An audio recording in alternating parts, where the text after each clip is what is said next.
Olha só, a gente vai falar sobre fobia social, gente.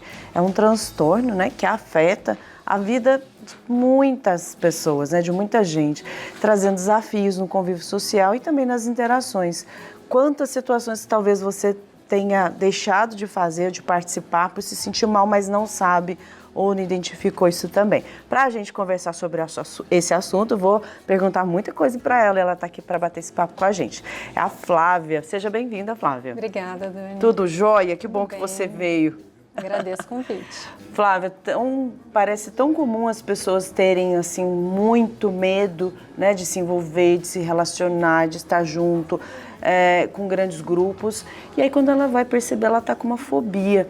Né? Eu queria que você explicasse para a gente o que é a fobia social, como são as características desse transtorno. Bom, fobia social, também conhecida como transtorno de ansiedade social, é um distúrbio basicamente caracterizado por medo intenso, né, de se relacionar, de estar em contextos sociais. Quando você fala isso, qual é o medo? Medo do quê?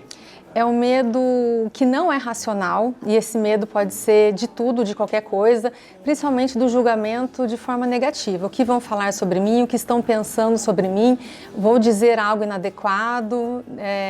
Geralmente são pensamentos catastróficos e bem negativos. Flávia, e o que é a fobia social? O que isso causa, né? A pessoa, ela tem esse medo. Onde nascem esses medos? Então, tem o fundo genético e tem a questão também de possíveis traumas que a pessoa pode vir a ter, né, durante a vida, e o contexto ao qual ela está inserida também. Então, são fatores assim bem importantes para serem considerados. Mas em relação ao fator genético e biológico, né, a gente pode dizer aí completamente direcionado a dois neurotransmissores que são importantes para a regulação das emoções e principalmente ali da ansiedade, que é a serotonina e a dopamina. Então, se os seus pais, né, de alguma forma têm esses neurotransmissores com algum desequilíbrio, é uma tendência também. Ah, é uma tendência? Sim, mas o contexto ao qual o sujeito está inserido é o que predomina, né? Então, possíveis traumas, alguma experiência, né, traumática de exposição, que foi ridicularizado, isso pode influenciar mais do que o fator biológico, genético. Entendi. O ambiente pode potencializar, né? Olha, gente, que interessante. Então, se você quer participar também, nós quero convidar você a participar, ligar pra gente, mandar seu WhatsApp, tá? Manda um WhatsApp pra gente, 0 operadora 12 99724 2200. Manda sua pergunta, tá bom? Quem sabe aí a sua pergunta também pode ajudar muitas outras pessoas. Enquanto isso, eu vou conversando com ela. Interessante você falar que tem também a questão genética, o ambiente influencia. Isso em qualquer idade pode acontecer? Em qualquer idade, principalmente no início da adolescência. Por quê? São muitas cobranças, não é? Uma necessidade muito grande que o jovem tem de se sentir inserido em determinados grupos, e às vezes ele acaba se desconectando com os próprios valores, né? E aí isso pode sim ocasionar, não me sinto adequado naquele grupo, né? Isso pode causar sim. Mas a que ponto que a gente vai entender que é fobia, Flávia? Porque então a gente vai entender que aquilo pode ser por ser adolescente, né? O adolescente, eu não quero ir porque eu tenho vergonha, ou então ele nem fala, né? Os principais critérios é o nível de sofrimento e a durabilidade desse sofrimento, né? A persistência. Então, no mínimo de 6 meses ali para apresentar esse comportamento de reclusão. E principalmente no adolescente, no jovem, os principais sintomas são irritabilidade, humor deprimido, ele quer se isolar, então você tenta tirar o jovem principalmente do quarto, ele fica nervoso, estressado. E no adulto, uma tristeza grande, isso também influencia no sono, pode influenciar também na comida, né? Ou come demais ou come de menos, né? Sudorese. A pessoa pode sentir uma taquicardia, tremores, isso varia muito de indivíduo para indivíduo, mas são sintomas físicos e psicológicos bem desagradáveis que ocasionam uma disfuncionalidade, né? Então, essa questão que precisa ser observada, a durabilidade desses sintomas, no mínimo de 6 meses para os critérios, e a intensidade desse sofrimento, tá? Muito interessante. Olha que legal, gente, minha diretora já avisou que tem aí uma perguntinha para a Flávia responder. A gente vai colocar aí para você a sua questão aqui no Bênção da Manhã, para a gente poder bater esse papo juntos. A Maria Aparecida, gente, de Botucatu, ela diz aí: bom dia, Dani, Padre Catalfo. A fobia social pode ser curada ou é algo que as pessoas precisam aprender a conviver? Como eu posso conviver com isso? Legal, Maria Aparecida, obrigada pela sua pergunta. Hoje em dia temos tratamentos, principalmente psicofarmacológicos, juntamente com a terapia, então isso possibilita grande melhora, né, no quadro, uma funcionalidade aí para o indivíduo. Melhora? Melhora. Mas não cura? Cura. Também tem situações que as pessoas são curadas.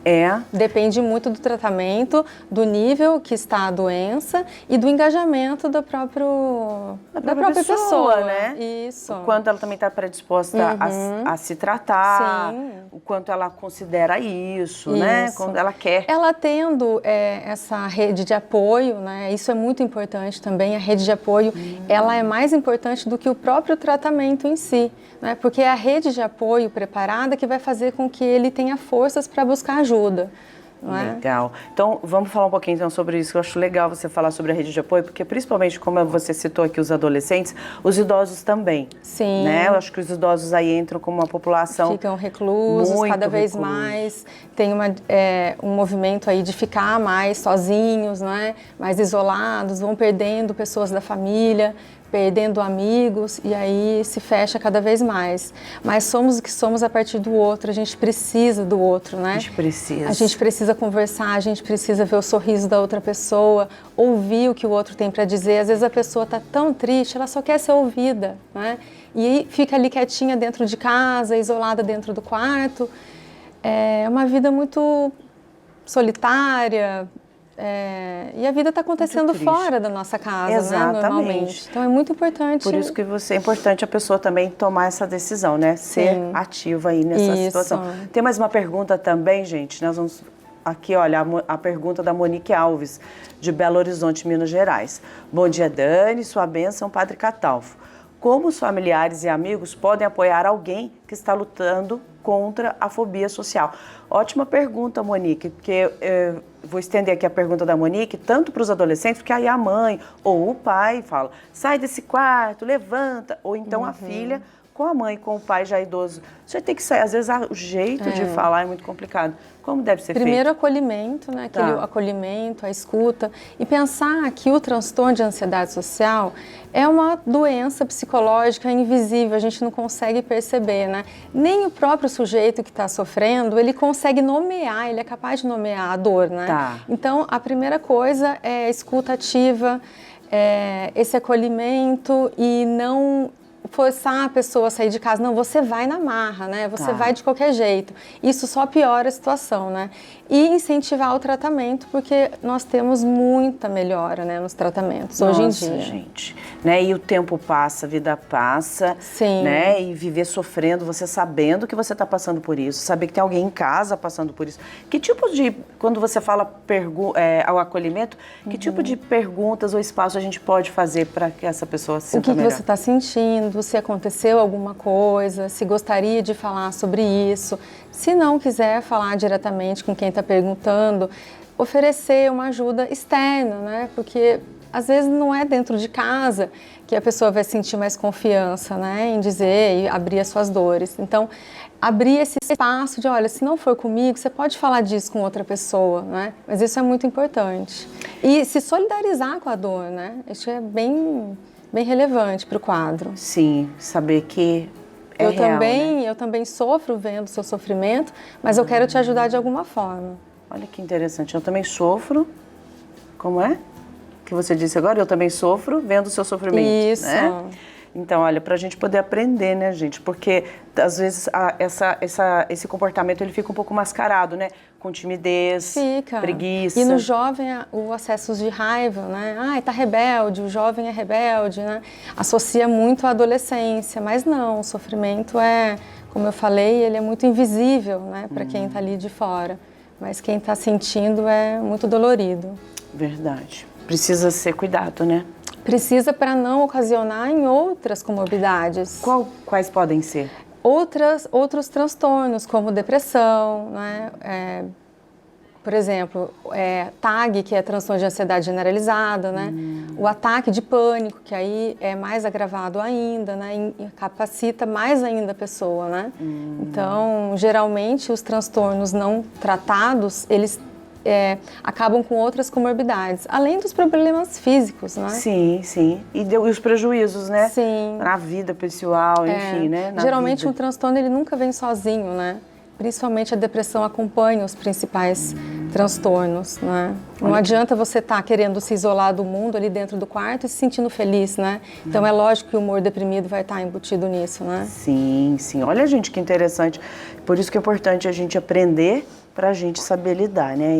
Esse é o meu lema aqui no Benço da Manhã. Enquanto mais conhecimento e cuidado é o que a gente precisa ter com a nossa vida. Flávia, muito obrigada. Eu que agradeço. Foi ótimo bater esse papo com você. Obrigada, Dani. Seja sempre bem-vinda. Muito obrigada. Que maravilha.